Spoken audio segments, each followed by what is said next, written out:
Hi guys, I'm Anita and I'm back with another video. Today I want to share with you an updated most read authors video. I did this last time in 2018. I intended to do it last year, but I don't know why I didn't. So now we're back to making a new top 10 of my authors that I read, that I rate the most from. And just to let you know that last time it was also 10 authors and 3 of those authors has left my most read author pile and 5 new has been added. And if you don't understand the math, then I understand you completely, but it's because I have actually 3 that falls on the same number at spot 10, so I actually have 12 authors on this list. Because I couldn't just pick one of those at number 10 with just 3 books. It was different, it was like the 7th or something, but it wasn't. And I would just like to say those new ones, they've been really high jumpers on the list, and some of the others have just more or less stuck at the same spot. The 3 that has left my top 10 since the last time are Sophie Kinsella, who I've read mostly just her standalone books. I haven't read all of them, and I haven't read very much from her in recent years, and I don't know how much I'm going to be reading her from now on, but I do enjoy her standalone sometimes, and so when the mood strikes I might pick up something again. Percy and Kristen Cast, I don't expect to get back on this at all. They were the combined author of the House of Night series, and I read 11 of those 12 books, and I don't intend on continuing with that series. The last and final one that left it was J.K. Rowling, so it's nice I don't have to talk too much about her any longer. Anyway, let's move on to number 10. I have 3 authors sharing this spot with 13 books read, and it is because I finished 2 series last year that were each 13 books long. So it is Charlaine Harris is the first one, and Charlaine Harris is the author of the Suki Stackhouse series, which is the only books that I've read by her, but I have actually a multiple of her books on my list of other series that she's written. The next one I'm going to jump over is probably Aurora Tea Garden, whenever I get around to it. I started on a mystery, one of the first mystery in that series, but I didn't get very far into it. I think I read the first chapter or 2, so I will get back to that eventually at some point. But I read the 13 books in the Suki Stackhouse series, but the books in that series are, and I'll leave a rating of my books when I read them initially. There are some, obviously because it's a long time ago, I don't know if they will be my rating now, but you can see the ratings, and I just want to let you know. So yeah, the first one is Dead Until Dark, then there's Living Dead in Dallas, Club Dead, Dead to the World, Dead as a Doornail, Definitely Dead, Altogether Dead, From Dead to Worse, Dead and Gone, Dead in the Family, Dead Reckoning, Deadlocked, and Dead Ever After. And in terms of Kim Harrison, it's the same thing with her. I read through the remaining books in the Hollow series last year. I had 5 books left to read for that, and it's a 13 book long series. And this is definitely a bit more of a challenge to get through it, because their books are quite a lot larger. And I think the Suki Stackhouse books are generally between about 300 to 350 pages each, or maybe just under 300 pages, whereas all of the Hollows books are between 400 and 500 pages, and some goes over. So I think it's definitely more of a challenge to get through them, but I really enjoyed the series. I think this series is one that you definitely get something out of sticking to it, because I think it got better. Like the last 5 books were amazing. I think it just developed the world really well. It follows mostly witch magic and demons and stuff like that, and then ley line magic, and there's obviously also a lot of political stuff with vampires and other beings in this world, so be aware of that. But I think it has some of the best characters in the long run. And again, with ratings, the first one is Dead Witch Walking, then there's The Good, the Bad, and the Undead, then Every Which Way But Dead, A Fistful of Charms, For a Few Demons More, The Outlaw Demon Wales, White Witch, Black Curse, Black Magic Sanction, Pale Demon, A Perfect Blood, Ever After, The Undead Pool, and The Witch with No Name. I know there's a spin-off series to this that's just been released, and I'm not sure if I'm going to be reading that. I might check out something else that Kim Harrison has written, because I really enjoyed this series and I expect she would be good in other stuff as well. So I'll check out something else and then make my decision if I want to get back to the Hollows, because I think that the 13th book just wrapped up so nicely. I don't think it was necessary to have an extra book, so I don't really know right now if I want to continue with it. Also on the 10th spot is Janine Frost, who is the author of the Night Huntress books. So I read the majority of the Night Huntress universe books, and I highly encourage you to read them in the order that I show them here, because that's the way you get the most value out of the books. I will say that it is urban fantasy, and it is very smutty for urban fantasy. It's not every urban fantasy that has not so much sexual stuff in it. So it's something you need to be aware of before going into it. If you don't like that stuff, then definitely stay clear of it. But if you do enjoy it, then I think it's really good. It's a fun urban fantasy universe overall, and I prefer the Night Huntress series, but I still really love them all, and I will tell you the order right now. So the first one you have to read, the first one I read was Halfway to the Grave, One Foot in the Grave, At Grave's End, Destined for an Early Grave, First Drop of Crimson, Eternal Kiss of Darkness, This Side of the Grave, One Grave at a Time, Once Burned, Twice Tempted, Up from the Grave, Bound by Flames, and Into the Fire. And then after this, plus I also read A Beautiful Ashes, which is not part of the Night Huntress universe or anything, and I don't think it is as good. It is actually a YA story, and it just lacks a lot, in my opinion, so I don't recommend it, but I did read it. There is a new, I don't know if it's a trilogy, there's definitely 3 books. There's 2 books out already, and a 3rd one comes out this year, and that follows a character named Ethan, who we meet in the Night Huntress series, and that's called the Night Rebel series, and I'm looking forward to moving on with that. So I have at least 3 more books in this world. Coming in as number 9 on my list is Jennifer Estep, who I've read 14 books from. I finished one whole series and I'm working on another one. The first one I'm going to talk about is the one that I finished, and that is the Mythos Academy. This is a YA urban fantasy series that's set on this boarding school that is mixing in all these mythologies, different mythologies, both Norse mythology, Greek mythology, and stuff like that. So it has all of these warrior types in this place who are sort of champions of the different gods. They're all fighting these characters, like these Reapers of Chaos, who are following Loki, who is like obviously like wants to start Ragnarok, which no one wants. So they are getting ready for whatever fight that's gonna come.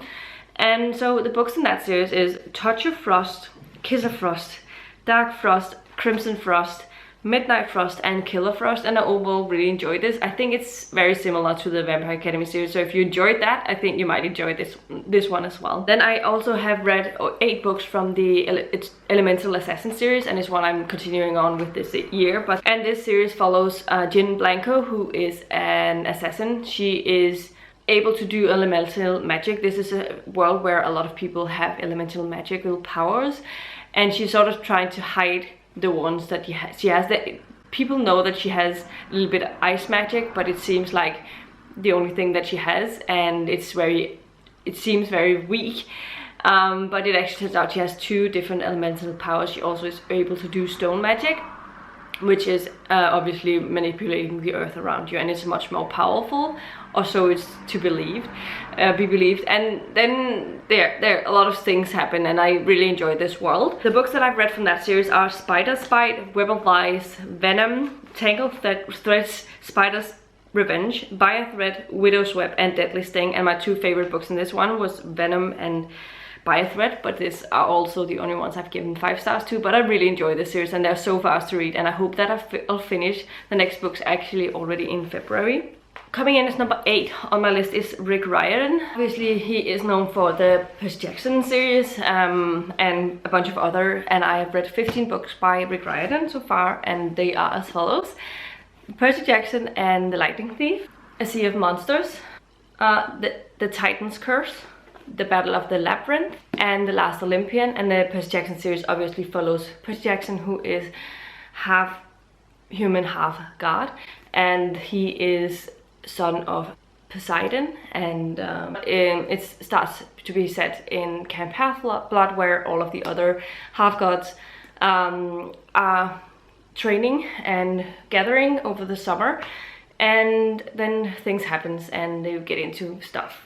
Then I have read The Heroes of Olympus, which starts out with The Last Hero, The Son of Neptune, The Mark of Athena, The House of Hades, and The Blood of the Olympus. And the difference between these two is mainly that it follows multiple characters or perspectives. In the first series we follow only Percy Jackson's perspective. In this one we follow, I think, six or seven different characters' perspective, and it makes just this whole thing seem a lot more, you get more invested in all of the characters, I think, and Rick Riordan definitely expands the characters and the world and everything, and I really enjoyed it. I prefer this over the Percy Jackson series, but I still think Percy Jackson is a really good middle grade series. Next up, I've also read all of the Magnus Chase books, which is The Sword of Summer, The Hammer of Thor, and The Ship of the Dead. I really enjoyed the Magnus Chase books, but I think the last one was a little bit lacking, if I remember correctly. And Magnus Chase is, instead of following the Greek mythology, is following Norse mythology, and it definitely takes a very interesting spin on the mythology, and I really appreciated it. I love Greek mythology, and I think Rick Riordan does it really well. Then we have the Trials of Apollo, which is the only series that I've started and not finished yet by Rick Riordan, but I intend to go back. And that is this, and I read The Hidden Oracle and The Dark Prophecy, and I still have to read the last remaining 3 books. And I'm planning on doing a reread of the Percy Jackson books, at least over this year, because I know the Percy Jackson TV show is going to happen, and I want to get sort of reread them, but I also really would like to get back and reread, I think, the Trials of Apollo series and finish it, and then I need to still read the Kane Chronicles. So those are the books that I have left with Rick Riordan to read, and I'm really looking forward to it. Now, coming in as number 7 on the list is Robin Hobb with 16 books, and I have read all of the Realm of the Underlings books, so that's why it's 16 books.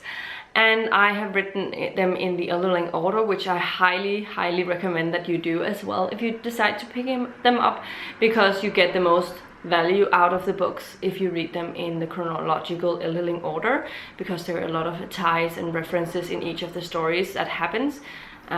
So I definitely recommend reading them in the correct order. The books are as follows: Assassin's Apprentice, Royal Assassin, Assassin's Quest, Ship of Magic, The Mad Ship, and Ship of Destiny. Then Fool's Errand, Golden Fool, and Fool's Fate, followed by The Dragon Keeper, Dragon Haven, City of Dragons, and Blood of Dragons.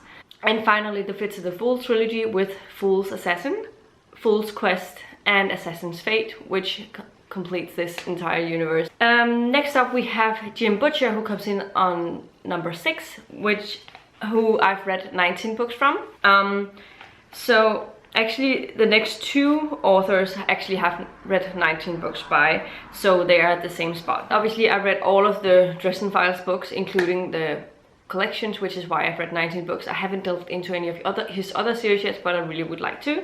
So the books that I've read so far are Stormfront, Full Moon, Grave Peril, Summer Night, Death Mask, Blood Rights, Deadbeat, Proven Guilty, White Knight, Small Favor, Turncoat Changes, Ghost Story, Cold Days, Skin Games, Peace Talks, Battleground, and finally I also read the 2 collections, Side Jobs and Briefcases. Side Jobs you can read in its entirety after book 12, and Briefcases you can read in its entirety after book 15. So there's a little bit of a hint. The other author that is in the same spot, it must actually be 5th place because it's like that, but that is Victoria Thompson, who I've read 19 books from. It's all from the Gaslight Mystery series, and I really enjoy it. There are 23 books out, and the 24th book comes out this year.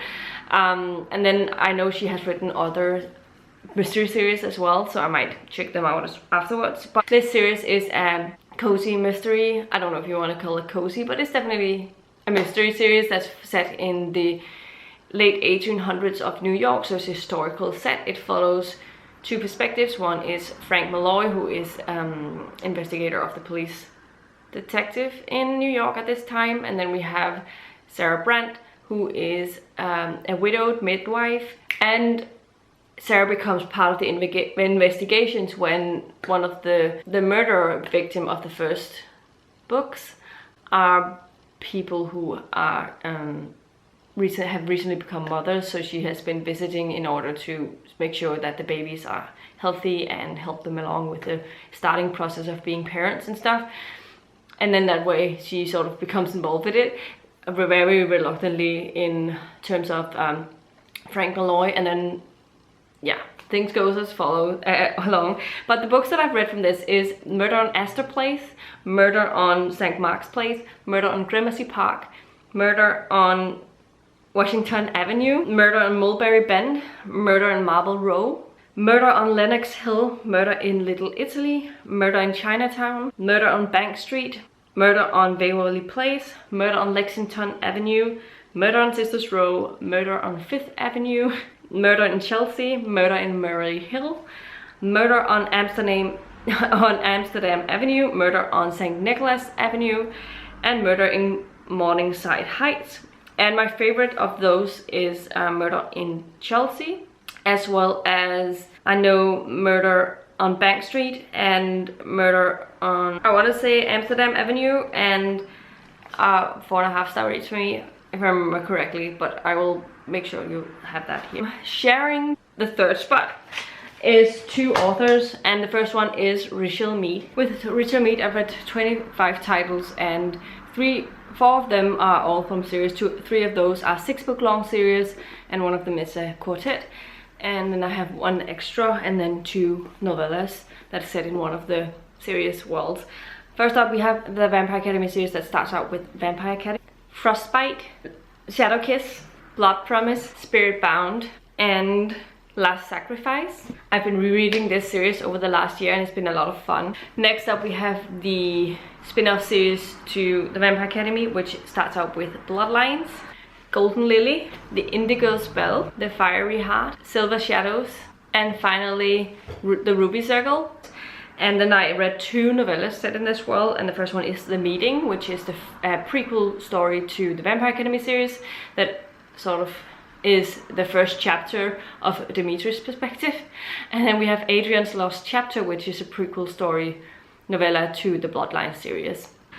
And then I have also read the entirety of the Gina Kincaid series, which starts out with Succubus Blues. Then we have Succubus on Top, Succubus Dreams, Succubus Heat, Succubus Shadows, and Succubus Revealed.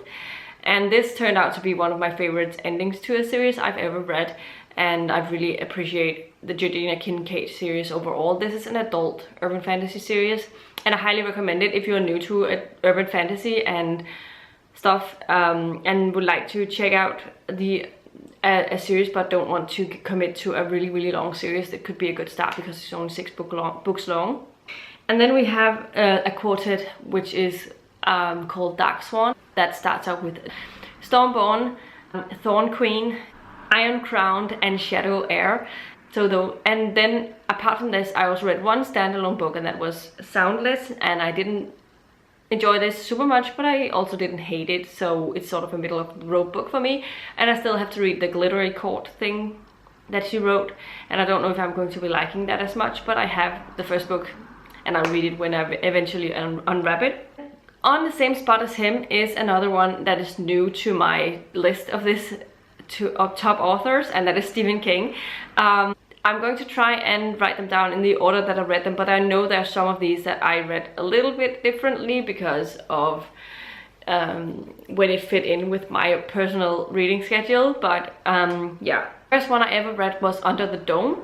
Then I read The Gunslinger, The Drawing of the Three, and The Wastelands. And then I started with the chronological order of the series, and that starts out with Carrie, Salem's Lot, The Shining, Rage, which is a Richard Bachman novel. Then I read The Stand, The Long Walk, which is another Richard Bachman novel. Then I have The Night Shift, The Dead Zone, and Firestarter, and Road Work. Then I read Cujo, The Running Man, Different Seasons, Christine, Pet Sematary, The Eyes of the Dragon, The Talisman, Thinner, Skeleton Crew, It, and Misery. And out of all of these books, my favorites are The Shining and Pet Sematary, which are the only books I've given out 5 stars to, I think. But then I also really liked Salem's Lot and The Dead Zone and Different Seasons. Now we're getting closer to the end of this. In my second spot is Nora Roberts with 26 books. And I haven't read as many of her books recently, but I read a lot of them back in 2014-15. And that's when I got through the majority of these books. But I will let you know the books that I've read in Nora Roberts' name and in the In-Depth series, more or less in the order that I've read them, except the series I grouped them together, even though they were written, I read them in a different timeline. So I started out by reading High Noon, then I read Angels Fall, Northern Light, Born in Fire, Born in Ice, Born in Shame, The Witness, Whiskey Beach, 3 Fates, The Liar, Montana Sky, Stars of Fortune, The Next Always, The Last Boyfriend, A Perfect Hope, Year One, and then I have read 9 titles from the In-Depth series plus a novella, and those are Naked in Death, Glory in Death, Immortal in Death, Rapture in Death, Ceremony in Death, Vengeance in Death, Holiday in Death, Midnight in Death, Conspiracy in Death, and Loyalty in Death. And I'm really looking forward to continuing on with the In-Depth series. I have the next book here, and then I can get the remaining books from the library. And then I want to try and get to I have a standalone book here, and then I have a couple of other titles by Nora Roberts from the library that I'm excited to get to, and I will try and get to some of those soon. And coming in as number 1 on my list is, I don't think, a surprise to anyone, but I would like to say that he was not on this list last time. But I've read 33 books by this author, and that is Terry Pratchett. I hope I can finish this because my battery is flashing at me, and I've been filming for a while, but so I've read all of the Discworld books in the chronological publication order.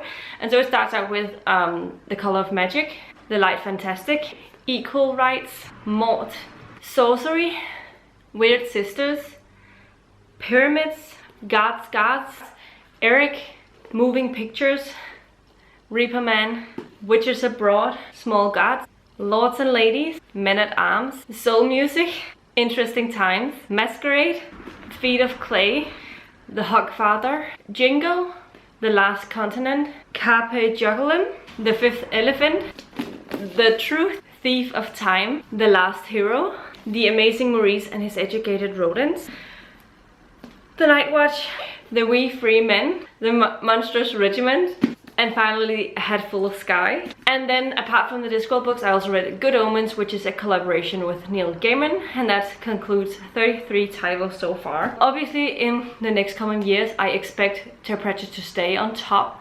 maybe alongside with Nora Roberts and Stephen King, because they have such big catalog of books, and I expect to read more of them over the next coming years. I don't think Kim Harrison and Charlaine Harris or Janine Frost will stay. I'm uncertain about Jennifer Estep. It depends a lot about what happens over the next coming years in terms of that, because she also has quite a lot of other books and other series that I'm interested in. So yeah. But this was my video from this time around. I hope it didn't become way too long. And while this doesn't necessarily reflect my favorite authors of all time, 2 of my favorite authors are definitely on here, and I don't read that many titles if I don't enjoy an author. There are obviously authors that I grew tired of over time, and that's why they leave it. But at this point in time, I think that all of the authors on this list, I really enjoy them, and I recommend them all. Let me know in the comments down below what authors you've read. Which authors are your most read authors? I'd also really like to know that. And if you like the video, please give it a thumbs up, subscribe to my channel if you haven't already, and I'll see you in my next new video very soon. Goodbye.